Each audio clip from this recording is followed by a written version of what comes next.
First of all, thank you all very much for coming, and I'm proud to start the panel on common development and the Three Seas Art Festival.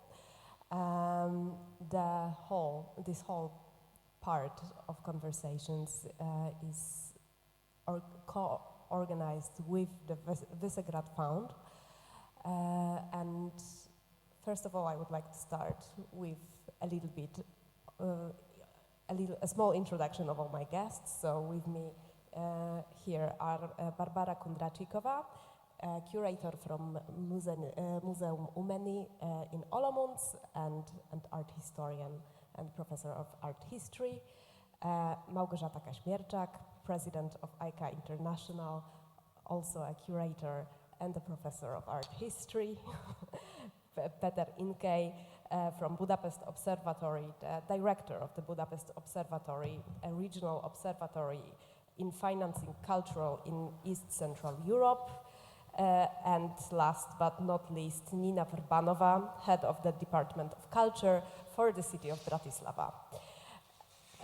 Starting with a little bit of a history of a Visegrad Fund, we have the representatives of all the countries from that form the V4.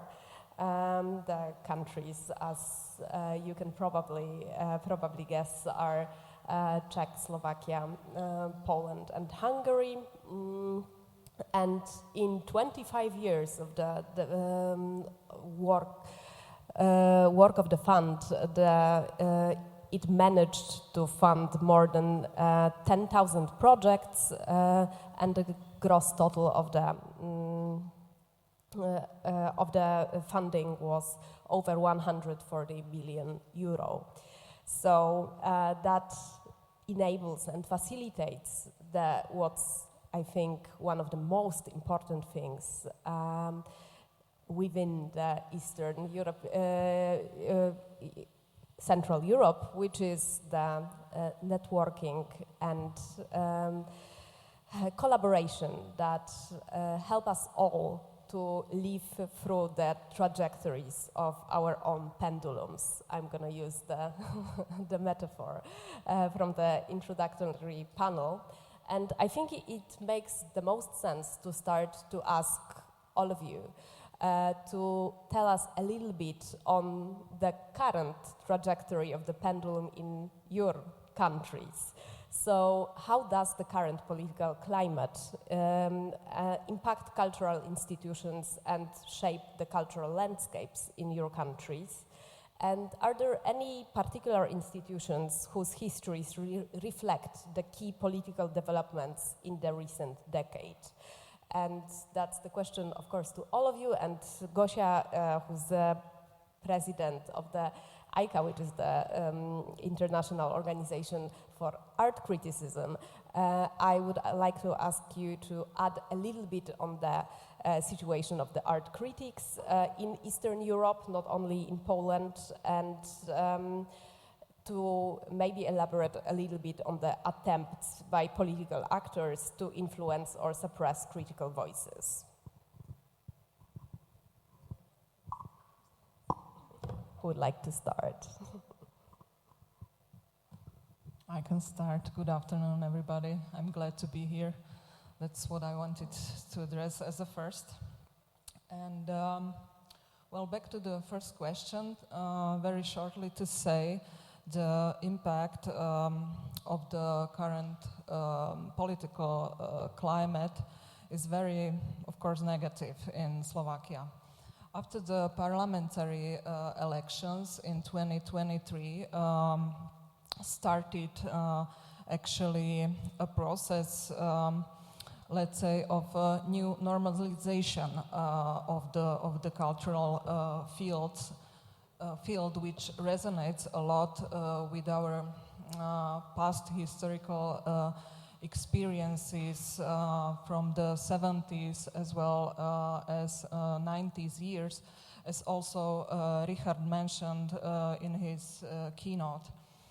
The Ministry of Culture is currently led by the television moderator, person from this information scene, who very openly said that she's going to present and support just the Slovak culture and no any other culture.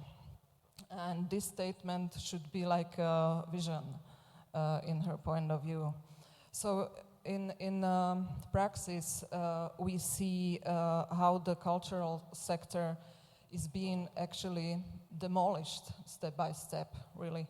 Almost every day,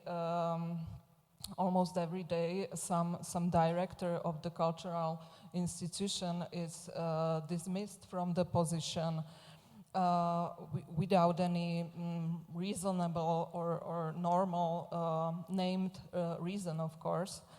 And the following competitions became actually, let's say, half of private, behind the closed doors, of course.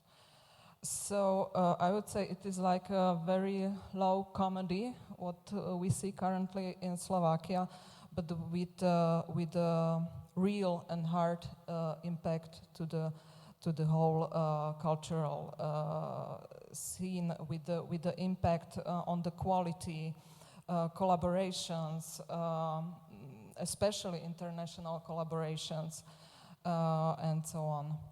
So the last sentence to this topic or a question. So we see like a real political effort and real steps on the way to the somehow conformal culture and conformal creativity at the end of the day.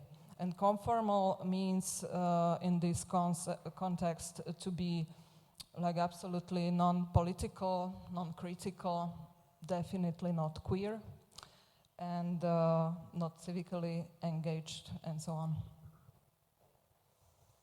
I know, sorry, but this is the reality.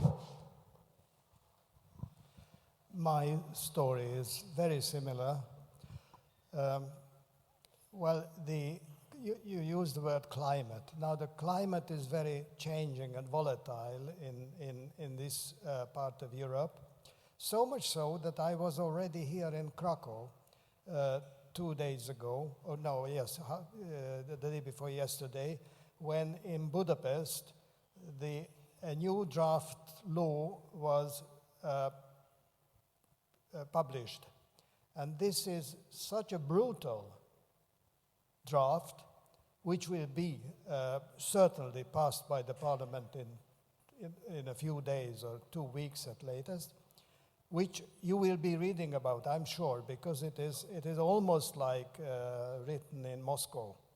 A very, very harsh thing. So whatever I was thinking about your question still coming here is already irrelevant, because this law submitted by or drafted by an office which is called Office of National Sovereignty is a threat to all the civil society, but of course many of the artistic institutions and groups belong to this sphere. That the threats are that whatever support, financial support they receive from abroad, they immediately belong to a category which is something like, well, not verbally, but really the enemies. So they will be disclosed from state support, from tax subsidies, and many other restrictions. So that will make censorship and restrictions for the independent sector very, very cruel. So that is the new situation, how the climate affects Well, civil society, which the artistic scene is especially the independent artists belong to this sphere, because several institutions which used to, well, I'm not sure whether Richard or Richard is the right way to say, but the three names in one person mentioned the case that really in our countries, especially in Poland and also in Hungary, there is nowadays a very sad division about persons, whether you are to the left or to the right, you are PiS or you are not, you are NER in Hungary or not. So in this case also the institutions have become divided in many cases, because if a theater group or a dance group or an artistic gallery belongs to the state, whether it is a client of the regime, then a new one was created, a parallel publishing houses, parallel theaters, and most of them in an independent and very vulnerable structure.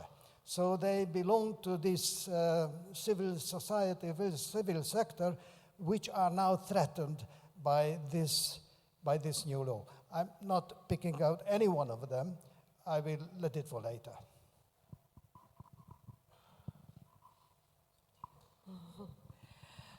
Okay, so when I used to participate in this kind of discussions 2 or 3 years ago, I could always say that, well, in Poland it's even worse, but luckily I'm not in that position anymore.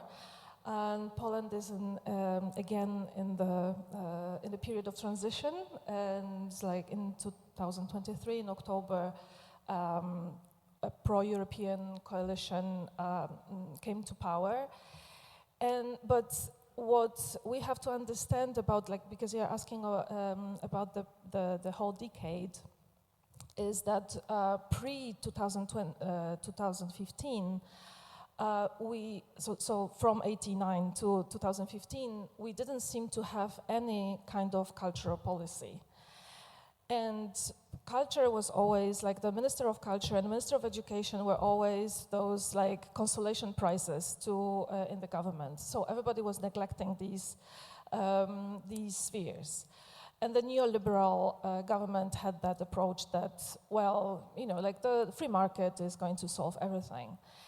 And in this situation, the conservatives came into power, and actually they showed that it is a myth that there is no money for culture. They established 300 new museums, and the money was there. And of course, maybe we didn't like the way it was distributed always, but it was there. And they actually, also the Minister of Culture was a very important politician because he was a deputy prime minister. He had a lot of power in the government. So they showed the power of the soft power. And now the new government realizes that. So they realized all the mistakes they had made before, and that, well, they are trying not to do it again. So what it showed also, that period, and to be honest, also the previous periods showed that there was no such government that would try to depoliticize procedures for the appointment of institutional leaderships. So it was a very great weakness, and it still is a weakness, and be it in national or local governments. So as far as I know, there is an attempt of the government to work on that, because they are working on the changes in the bill that regulates the appointments of the way institutions work, and including the appointments of leaders. So we are in this also, again, we are in this transition period that maybe it's going to improve. Now, how was the situation I think like the emblematic institution would be Zachęta National Gallery of Art, which is very important not only because it's an important exhibition space, but also it distributes funds for the visual art programs of the ministry. So it just like participates in the money distribution, and also it is a commissioner for the Polish Pavilion in Venice. And so the Hanna Wróblewska was, her term was not extended, and then in her place she was replaced by an exceptionally bad painter, Janusz Janowski, who didn't have any kind of institutional experience. But now, as we know, Hanna Wróblewska became the Minister of Culture. So this only illustrates the situation, how things can flip, and also how politicized culture is. What was actually sad was that the appointments of leadership were not only ideologized, but also the people who were taking over did not have any kind of institutional experience. So this caused chaos and disruption in the activities of like Zachęta, also of the National Museum in Warsaw, and the Muzeum Sztuki in Łódź, which was also the change in the leadership was very, very sudden, and the renowned curator and director Jarosław Suchan was just like that, replaced by another painter, Andrzej Biernacki, who did not have any kind of institutional experience. So, of course, it showed that not only this is a political decision, but also it's a very bad decision on many, many other levels. So I think this is the best, now the greatest task of this government and this administration to try to change this. And when you asked about criticism and censorship, well, it was already said that generally in the region we have things like the foreign agent law. We have anti-LGBT laws that promote family values, but also in Poland specifically, what was used against artists in mass and also sometimes to the very absurd levels was the Article 196, which is the protection of religious feelings. And when I say absurd cases, we had cases in courts, like, for example, that somebody entered the church in a hat and he was condemned for this. Or there was a case during the Pride Parade on the rainbow flag, there was a sentence said by Pope Francis, "God loves you as you are." It was a sentence said, addressed to a gay person. And so basically, someone who wrote that on the rainbow flag was condemned for offending religious feelings. So basically, Pope Francis offended the religious feelings of Catholics. So we had hundreds, if not thousands, of cases like this. And to be fair, well, we don't have new cases, or I haven't heard of any new cases. However, last year we had two sentences, final sentences. One in the case of Marcelo Zamenhof, who made this work Polish Vaginas. There was photos of vaginas next to Polish national symbols and religious symbols, and he was finally condemned. And his cassation case was also rejected by the Supreme Court, so his lawyer is going to appeal to the European Court of Human Rights. And maybe if he does, then it's going to change this somehow, because then Poland will be responsible, right? So Poland will be trialed in the European Court of Human Rights. And also there was one more case, a student was condemned for 4 months in prison for painting over the statue of John Paul II, Maxima Culpa, as an allusion to the book that was written about John Paul II, covering the cases of pedophilia in church. So, and whatever we think about this, it's not about art, but it has also this chilling effect that is very, very destructive in art. And then when you ask about, I don't forget about criticism and all of that, but the thing is that criticism is always at the very end of the chain. So if we don't have an event because of self-censorship, of economical censorship, or any other case of censorship, then there is no criticism. Of course, also, as I know, some magazines were shut down or were trying to survive, like Vutygodnik, for example, was trying to survive on grants because it was rejected public funding. So I think, it works this way. So it works as economical censorship, or just simply we cannot write about something that doesn't exist.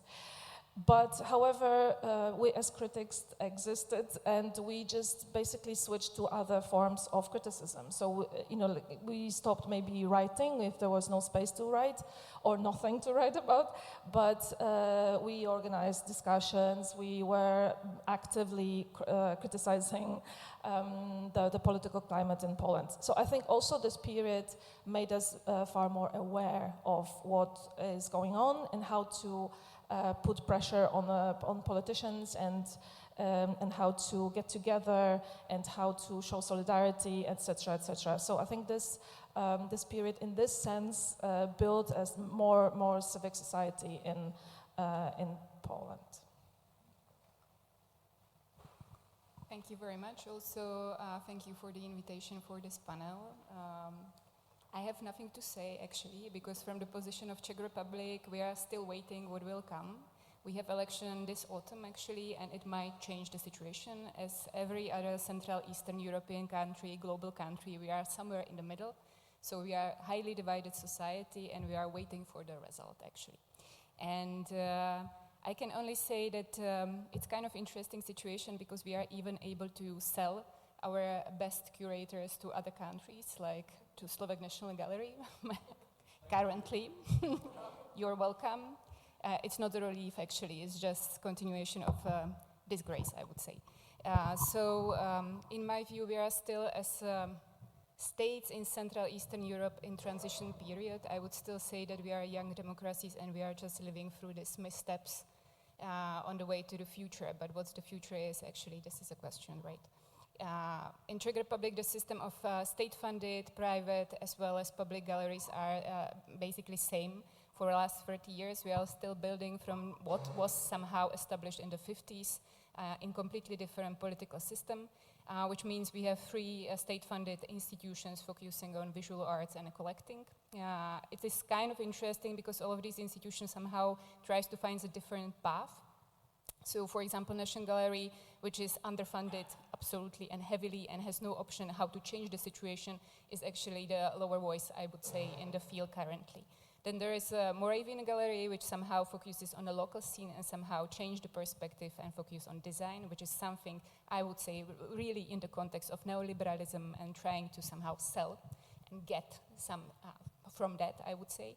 And then there is Olomouc Museum of Art, which I represent as a curator currently, and I actually think this institution is somehow representing the last 30 years with all these highs and ups and downs and so on we can follow in the system. It's kind of interesting. In that case, I think we are trying to somehow follow, let's say, Havel's idea. What does it mean to be a democratic country, a democratic society? I actually think this word we use not so often as we should. Also, it wasn't mentioned in the first panel at all, but this is the reason why we are looking at the West, right? Because we want to be democratic, but we want to be open and freedom societies. So this is part of this myth, I guess. We are somehow not just destroying, but also developing constantly on a daily basis. Institution I represent went it was 5 years ago actually, through one fight with the Ministry of Culture, actually, which was kind of interesting because Minister of Culture in the time was actually a local politician coming from Olomouc, my city, place of this institution, and he somehow tries to, develop different attitude toward this own city, his own institution and so on, but this was the biggest fight, I guess, we went through. So otherwise we are just dealing with money and lack of interest in ourselves. As was mentioned before, there is no critique actually, and I think this is a huge problem because we are not able to somehow overcome local problems and local issues, but I would say that we are still expecting much more worse situation. One exact example, currently the director of Czech television was fired. I wouldn't say it was the best director ever, but with upcoming election in autumn is a huge problem. And it's going to be a political question how this public media platform will actually work. We are still soft power and nobody sees us, I would say, in that element.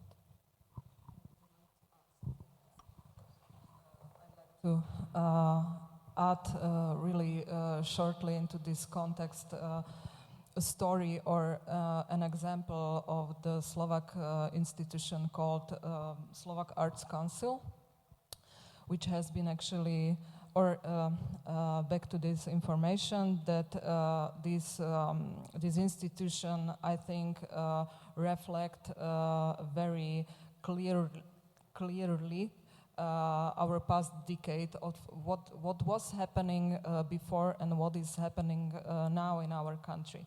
So this council was founded in 2015 as a public law institution and started to operate in 2016, and it was founded by the Ministry of Culture, but on the arm's length principle.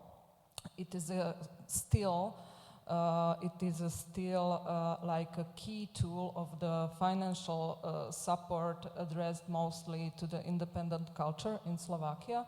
The council operates every year with a budget of 20 million euro, which goes again mostly to the independent cultural activities, projects, initiatives, and so on.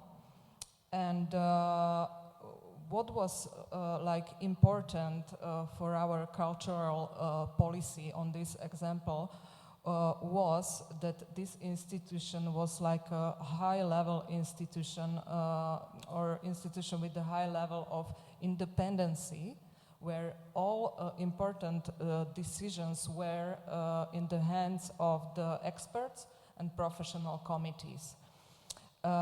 Before I have used the past time, because now the council is also under the attack. Committees may just recommend, but decisions are back in the hands of the board, which is completely representing the Ministry of the Culture. So the system, which was highly independent, based on the rules of quality, transparency, is like very openly manipulated now. Also, the managing director, who has been chosen in the transparency competition, was fired just a few weeks ago. So I think the story of this institution, Slovak Arts Council, is the very best example of the past development and long-term calling for the, I would say, cultural autonomy and self-government, actually. So that's it. Because this is something we always. This was the best actually on Slovak culture scene, I would say, on many aspects, because it was really independent platform. Exactly, and this is something we somehow would develop or should develop in other countries as well. And there are actually, because as I mentioned before, we are really expecting heavy changes in autumn. Hopefully not, but we are expecting them. I'm also part of ministerial platforms, and we are trying to somehow build bridges and protect the system, but it's impossible actually, legally as well, and culturally, it's impossible. So we are really expecting, but this is something we should learn from you actually as well. So I was kind of unfortunately expecting the scope of your answers because the trajectory of the pendulum is ruthless in this part of Europe. But not to dwell on the negatives, I also wanted to ask you about the emergence of new art institutions. Did all that happened or will happen, make the emergence of new art institutions, independent ones, possible in recent years? And if yes, what are their programs? What's their main mission? And first and foremost, how are they financed?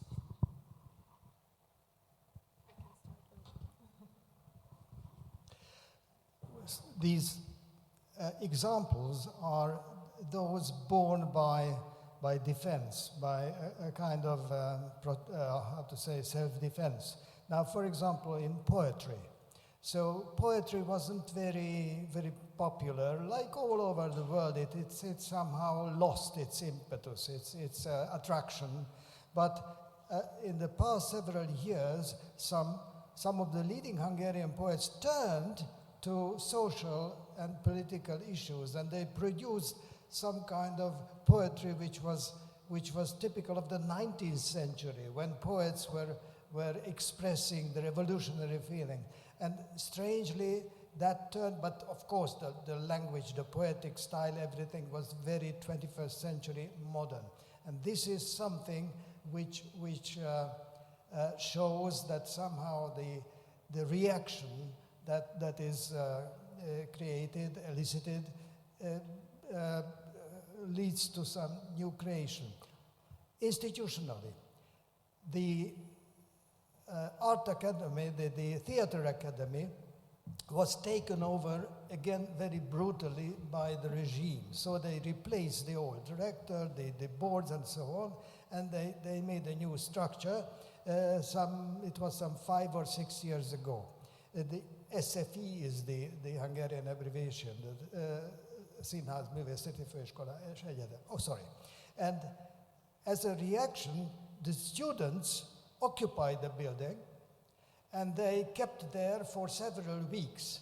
But then, of course, power entered all its instruments, and they won. They transformed the theater academy. But the students and many of the professors established a kind of free SFE, free theater university, which exists until today. They survive almost exclusively from donation from the West. And now, with this sovereignty law, which means that they are kaput. So they will have not a meter to move further on. I would quote other examples too, but sometimes there are some new creative, movements and thrusts which were a reaction to this oppression of the authoritarian regime.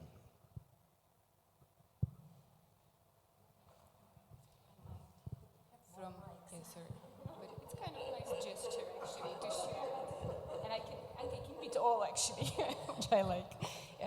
Okay, so completely from the other side actually. In last 10 years, we can see in Czech Republic development of quite a lot of private institutions with huge collection, which I would say is kind of positive because they are also aiming to the global scale, at least Central European or Central Eastern European scale. So we have Kunsthalle in Prague, which is really buying through the region and somehow building some sort of collection, which I would say is quite exquisite. On the other hand, we have state-funded institutions or public institutions which are underfunded with huge problems. And it also is connected with my institution again because Olomouc Museum of Art is not so interesting, let's say, globally. But when you call it Central European Forum, which is the biggest project which were there actually established at the beginning of new millennia, it might be interesting somehow, because the problem of Central Europe is still how to connect, how to narrate our own story in a way that it would be understood from outside. This is super important and super difficult when you are named Kundračíková or Olomouc and so on, because you always have to somehow interpret, conclude something from that and so on. So the Central European Forum was actually started, as I said, at the beginning of new millennia, and it was really funded. So there was a project of a huge institution, huge building, some sort of a center of a net, And netting is the point, right? Through the net, we are leaving region, going not just to global, but really building relationships and going, to something new, something open, let's say. But with the finance crisis and so on, everything was stopped. The collection was somehow closed, and actually there we get to Visegrad Fund, because it was this support which really helped get this idea and build this idea also in the future, at least in online space, at least in conferences, exhibitions, and so on. So I would say this is kind of interesting situation, this division between public and private, with really private pushing in many aspects, again, in political context, neoliberalism and capitalism, post-capitalism, and so on, making Central European or Eastern European culture, art, commodity, basically. And on the other hand, public sector, which has quite a lot of issue, not enough strength, actually, to fight anything, not just this discussion we are in the middle of, but also somehow build this self-conscious, I would say, which is a key actually to understanding Central European issues still. Okay, so Poland is a little bit different country because it's much larger, and and it's not so centralized. So our situation was not and is still not so vulnerable, because we also have, except for national institutions, we also have regional and municipal institutions.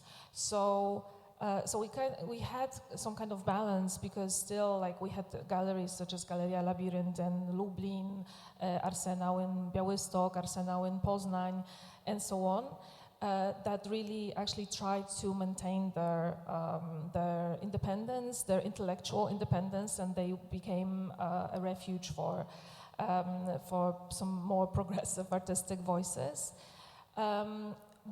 Except for this, when you're talking about completely like artist-run initiatives, there are plenty, but I wouldn't be able to even like list any particular one, because there's so many. Also, there was an attempt to make a lexicon of the independent art spaces, but it failed, because even like I was browsing through this lexicon, and they didn't even mention our Pride Center for Contemporary Art Wiewiórka, the squirrel, for example, in Kraków, or they didn't mention Ukraina TV either. So I think it was really, really far from complete.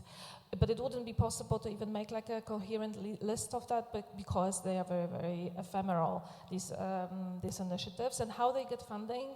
Well, some of them are nested, some of them get help from municipalities, some of them are nested at art academies. Some of them try to get some external funding, and again, here the Visegrad Fund is actually the one that is used probably the most often, because it's quite friendly, and it's also very often, like, these initiatives usually don't have the infrastructure that would allow them to apply for a European funds, for example, because the European funding is just too huge, and you have to have enormous financial input to use it. Yeah. So in this context, actually, Visegrad is like more modest, but also easier to use. And well, so it all exists.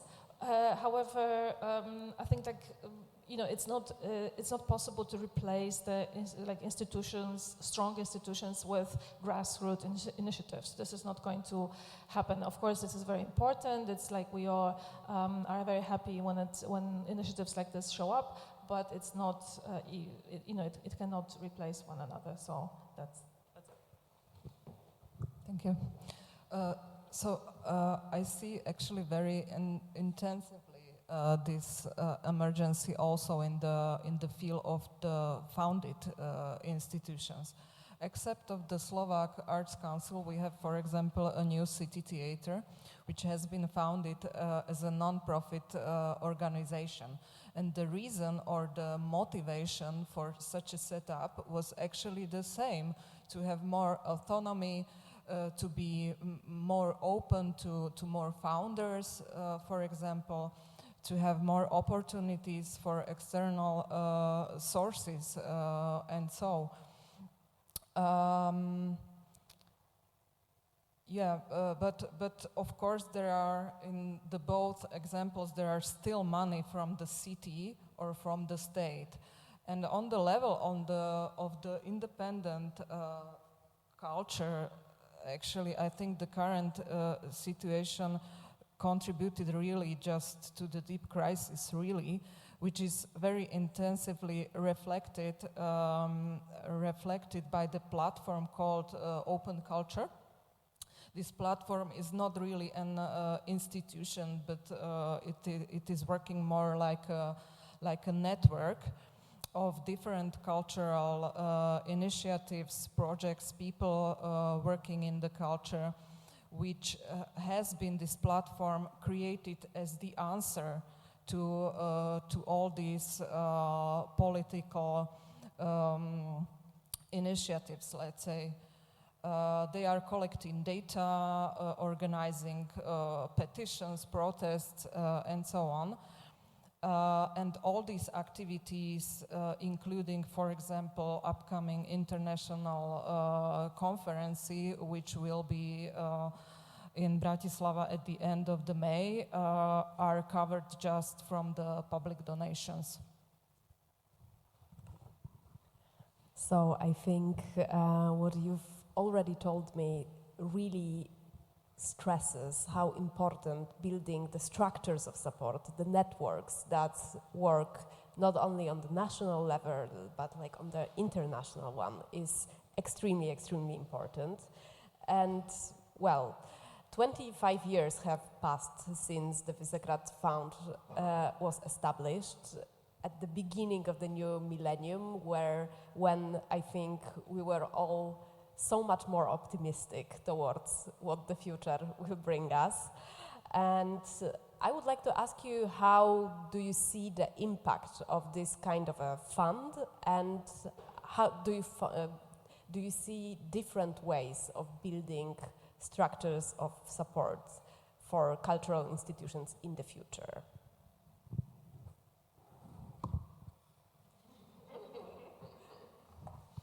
Okay, so I'm very fond of Visegrad Fund. I am very fond of Visegrad, I must say so. But on the other hand, I think Visegrad is not necessarily a mistake, but it's a product of the 90s. And I think it should be mentioned and it should be discussed that it was some sort of a decision to be closer to the West. So let's divide the space. Let's speak about Central and Eastern, because then we are closer to the West. And this is my problem with Visegrad. There is a huge problem with Visegrad as such, I would say, in the context of Ministry of Foreign Affairs currently. I am fond of our political scene currently. I'm really fond of our government with all these missteps and so on. But and in that case, I really understand the problematic issue of Visegrad as such. On the other hand, I still believe this is a first step, and then there are other steps. And the point is that we are not local, we are not global, we are, and this is base. So in this, I really cherish the idea of 3Cs, because I think this might be the second step we can play with, actually. And it's not about division, it's about connection.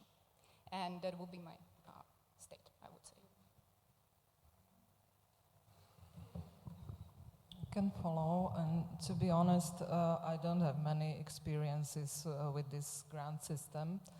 From the perspective of our city institution or city cultural institutions network, they are applying mostly for the Creative Europe grant program.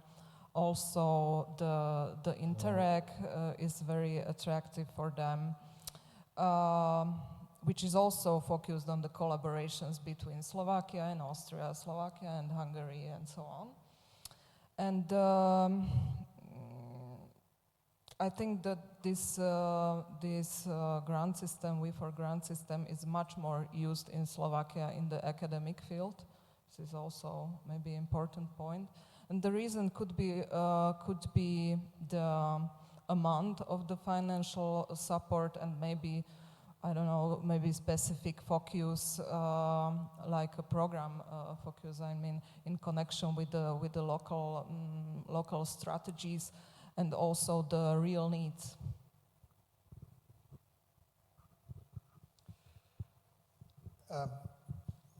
it's yes, I have double feelings about the Visegrad Fund too. But now, first starting about the impact. It is to me similar to the Creative Europe EU projects, that they are very important and very, how to say, attractive. However, and very important, the last resort sometimes, life-saving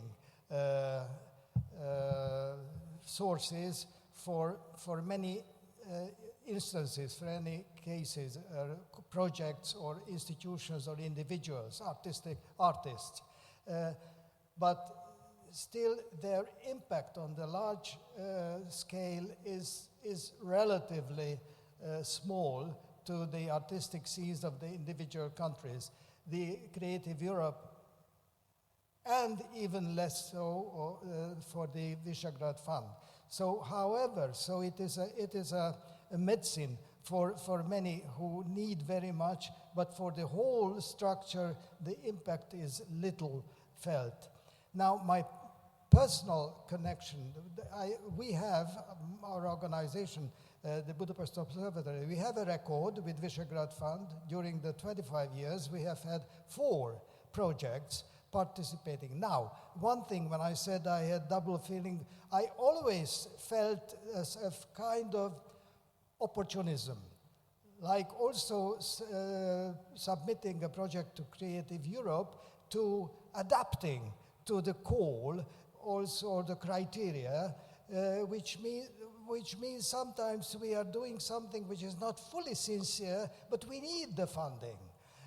But I must say that in spite of this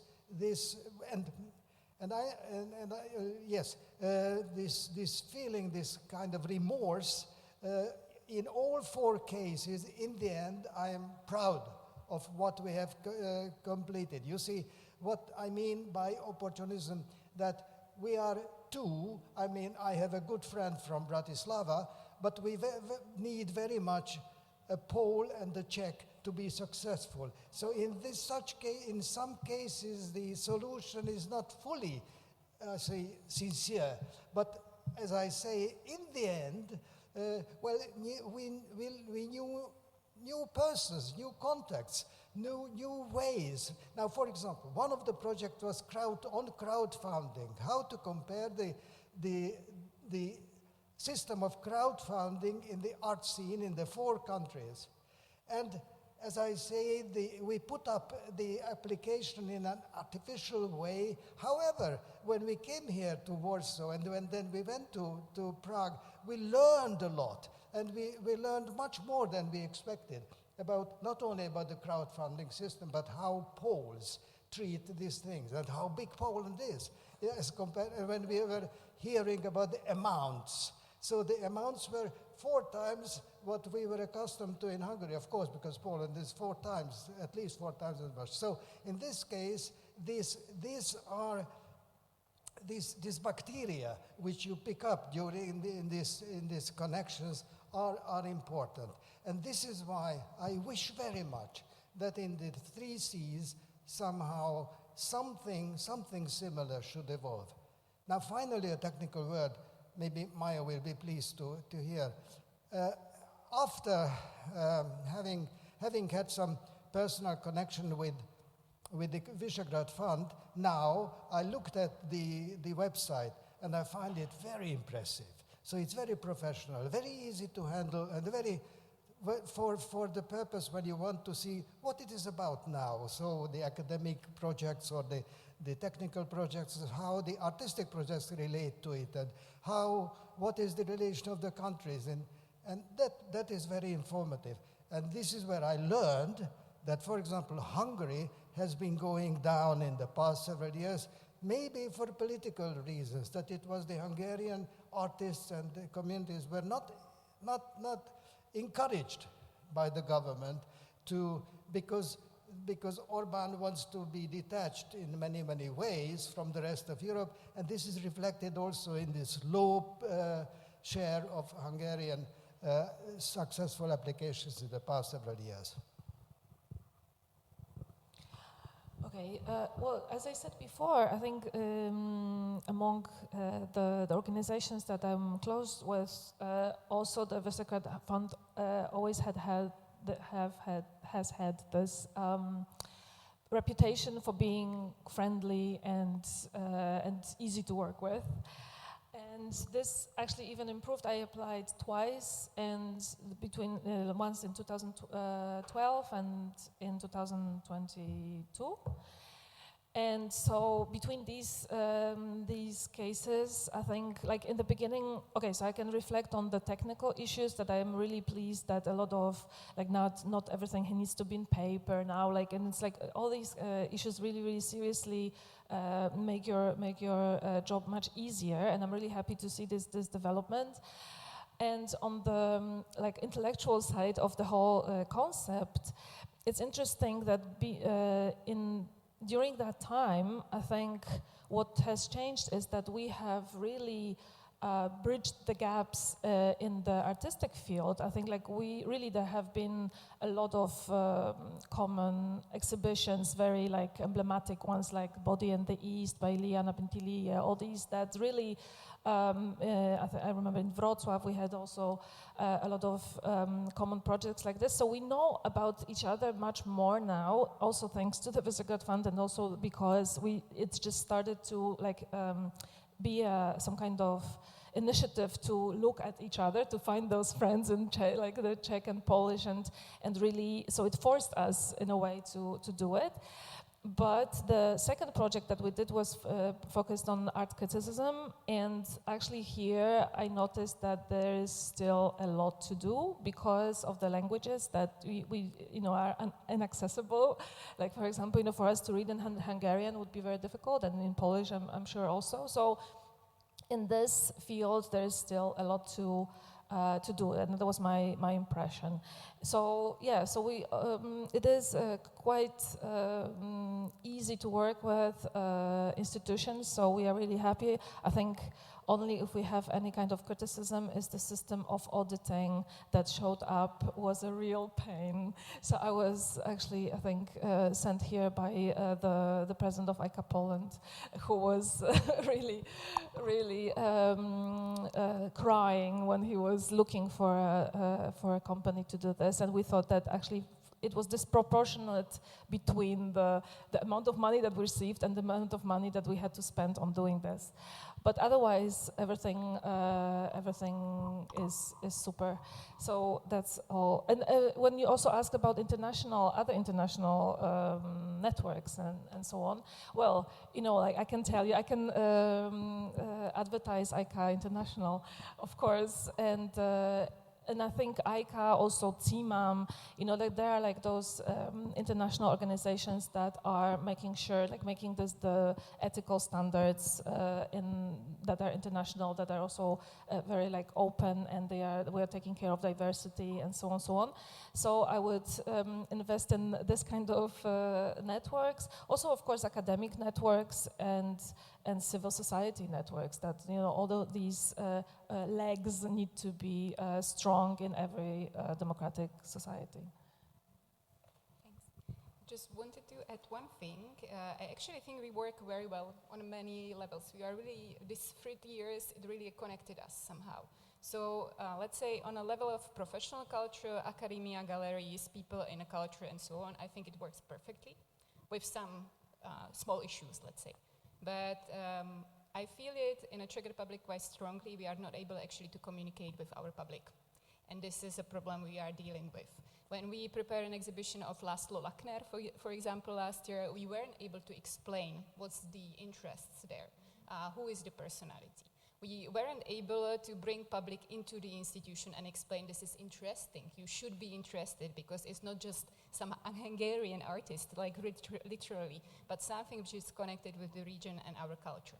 So I would say the second step, which is ahead of us, is actually really to be able to communicate with the public. What's the interest? What's the really commodity we are somehow sharing and reflecting? And in that case, I think Slovak National Gallery and all these it was very quick, right? Even though there were 30 years before Mečiar and so on, we can follow the story, but it was very quick. And the way Slovak National Gallery actually communicated with the public, communicated the issue, the problem, the possibilities, and so on, was quite impressive, I must say. So that might be something positive for the future, because we know not how to do it, but actually what we can do and how to translate somehow. Well, I have to mention that we are in a perfect place to have this conversation, because what the International Cultural Center has been doing for like last 30 years, more than 30 years, is, I think, a great example of the fact that one needs not only the content, but also time to get the audience comfortable with, well, the different cultural fields, and I think the International Cultural Center has been like pretty efficient in doing that. And when I think about this institution, I think about all those exhibitions, such as the one we can see now and the one we, I think, will look at later, one eye laughing, the other crying, but also, I don't know, a beautiful retrospective of Čiurlionis, the Lithuanian painter and musician, the ceramics from Hungary, like so many exhibitions of things that I wouldn't see otherwise, but I was encouraged to by the existence of this place and the very rich and very diverse program. So I think for the last question, I would still ask you to elaborate on like the future of collaborations in our place in Europe. How do you see, what do you think we need from our networks, and how these networks should be shaped for the next 25 years, let's say?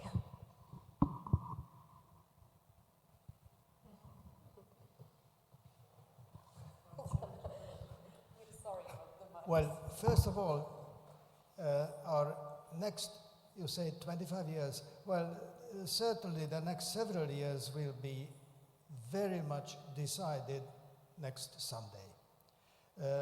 On 2 elections in Poland and even so in Romania. So whatever the outcome of these 2 elections will very much define the future, how the artistic cooperation will take place in A or in case B. Well, I'm of course very much optimistic, reading newspapers, that Poland will become a self-assured, strong European leader in this context. At least now, this is the feeling from Budapest as we are looking at Warsaw. It is strange that when the Visegrad Fund was established, it was the other way around. It was still the time when in Budapest we felt that we are the model children, so that we were looked upon, we were looked to as the successful guys. Now, okay, so end of the political declaration.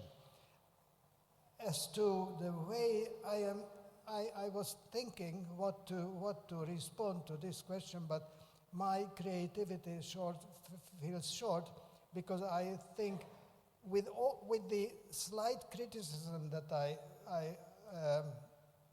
composed about Visegrad Fund, I think still this should be encouraged to continue, and something similar should be developed also, not something similar, but something in place should appear also in the 3 Cs. It is really, earlier we talked about what made the 4 countries to establish this common fund and why the rest was left out. Those considerations are now over. Now it is very important for us really to establish this axis, this north-south axis.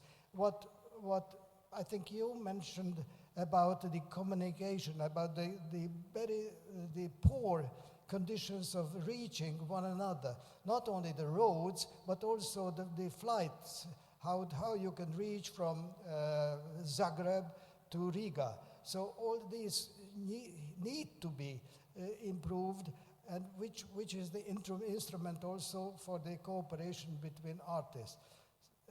No, I said I am not innovative enough to go into specificities, just to hope for exploiting all and more ways of connecting these nations, because indeed there is still not only, how to say, I must quote from the film by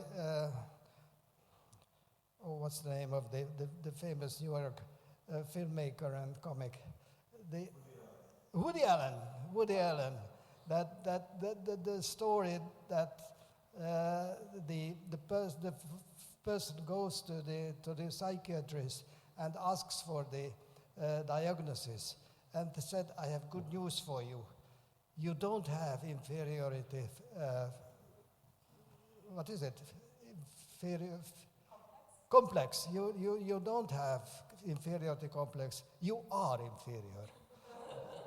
Now, this is something that we are still poorer than the West in many ways. It was mentioned that we lack resources, but also this leads to a feeling of some certain uncertainty, a psychological uncertainty. And for that, we make reassurance from one another. So it means that it is also psychologically and technically both important that these connections should be reinformed and improved. Thank you. Well, I think, first of all,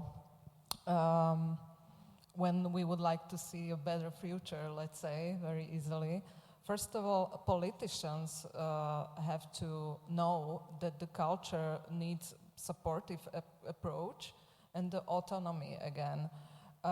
It is also, I think, our mission to talk about it as much as we can. Politicians shouldn't be decision makers in this field of a culture. They have to somehow, I don't know, accept it and use it maybe in a positive way. It is possible, probably, I hope, I guess. And if this doesn't work or shouldn't work, we have to, I think, for the future, think about other ways of sustainability and resistance. Yeah. For example, Slovak Arts Council was inspired by the Nordic model. Also, Czech Republic has an important legal framework for the public law institutions as well as public interest, if I'm right. We can share our experience with the long-term implementation of the cultural strategy and so on. So I think this level of sharing and dialogue itself are really the most important.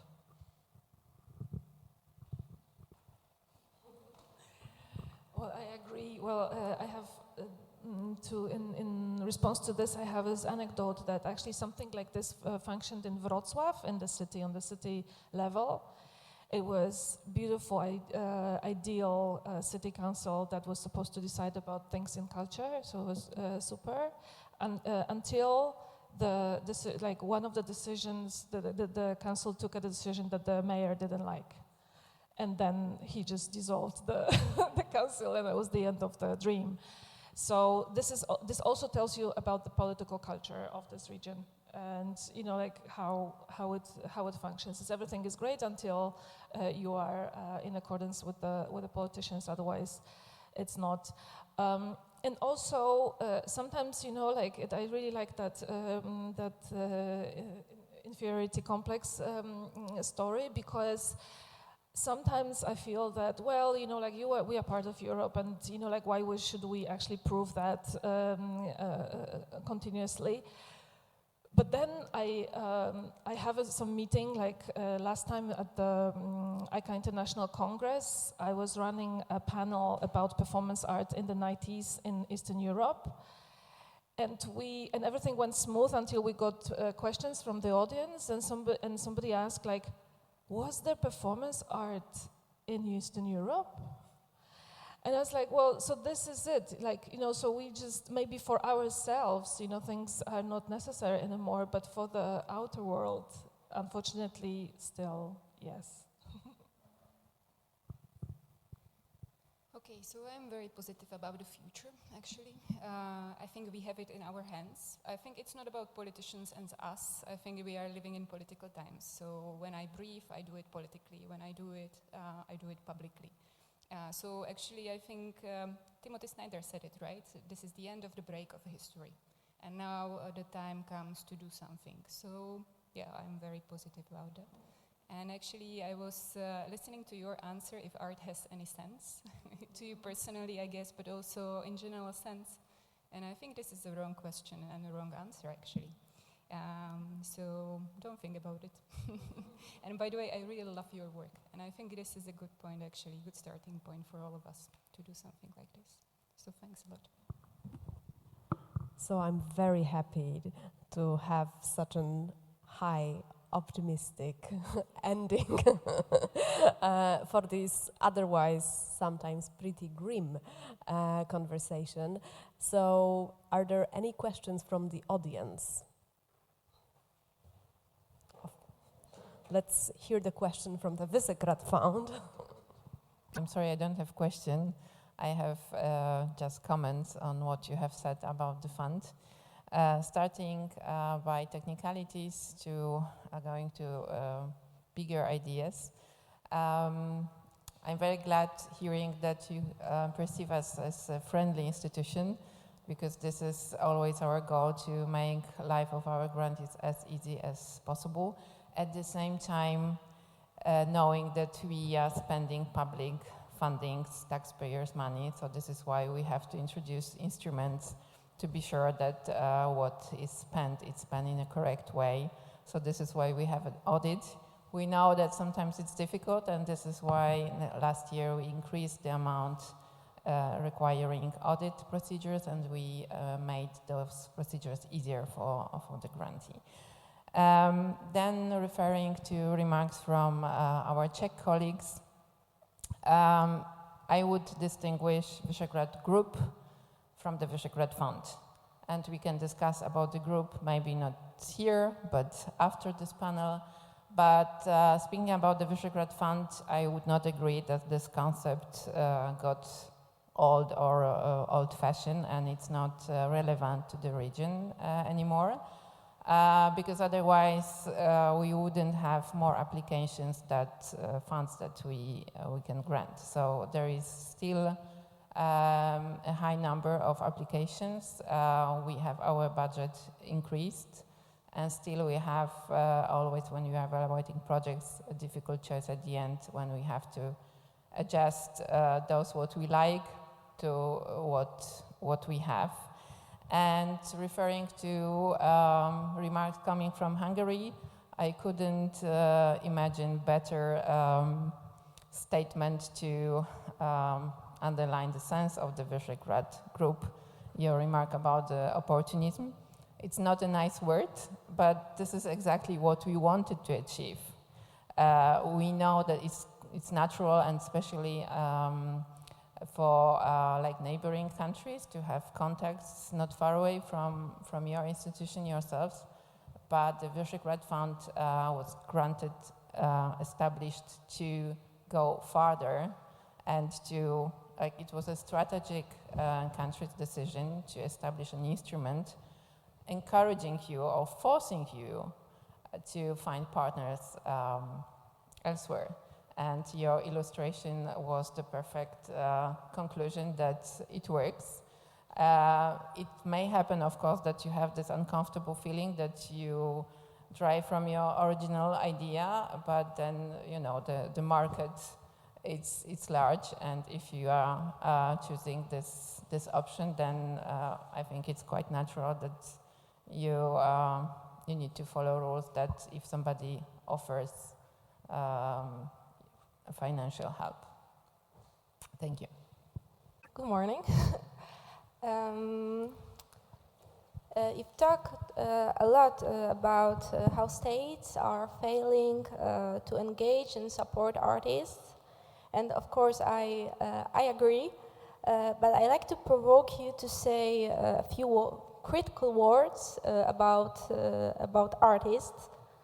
And first of all, haven't leading artists spared themselves too much from their society in order to be able to represent it, to be their soft power, to be soft power for their people, and to take their money, and aren't leading artists too cosmopolitan and Western-centric to develop to contribute to those unique cultures, and haven't artists become too involved in current politics to be able to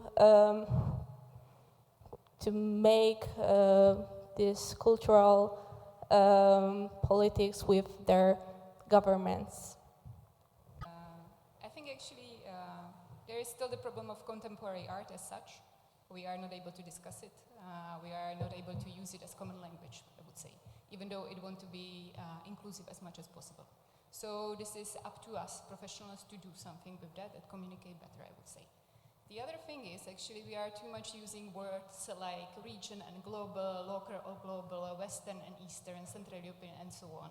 And we are messing with emotions and historical predictions and experiences. It was also quite visible in the first discussion panel actually.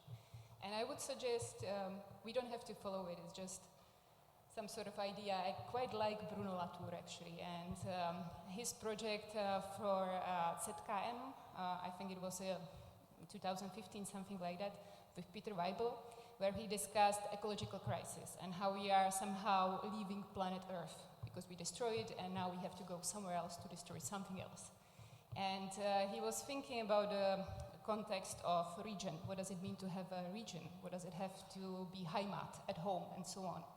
And on the other hand, there is something global, something there. And he was always proposing this rethinking of modern society. There is nothing like modern society. Modern society is colonial society. We are not living here and breathing from this earth. We are living and breathing from different earth, and that we are destroying. So I would actually leave this. I would skip global and local. I would think about something which is more general, more transparent, zones, netting, system, context, and so on. Because otherwise we are between Heimat and cosmopolitanism. And this is way to hell, in my view. This is the situation we are in. Hello, thank you for the very interesting debate. My name is Alexandra Tamášová. I am here as a representative of Slovak National Gallery, even though I don't work there anymore.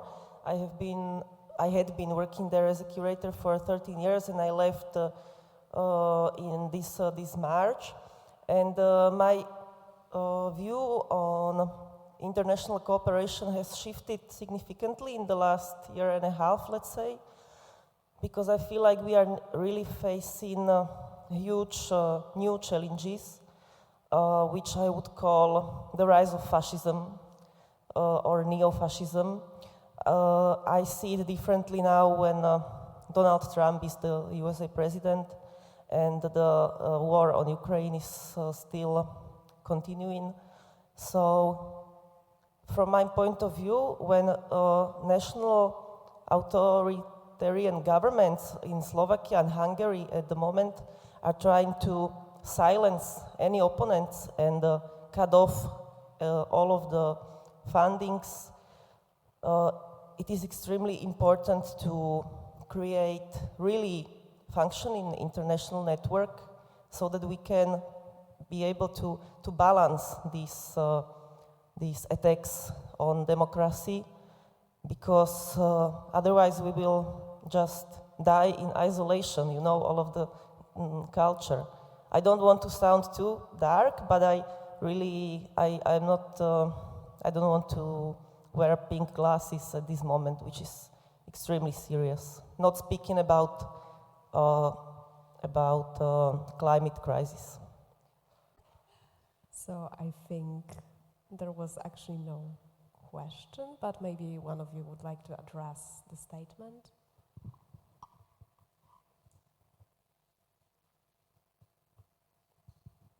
Thank you for the statement, though.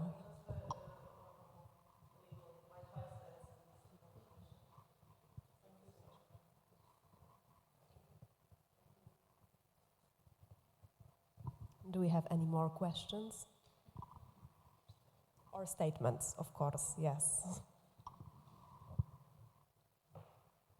If no, thank you so much for being here with us for the whole panel, and I hope to see you again at the Free Seas Festival.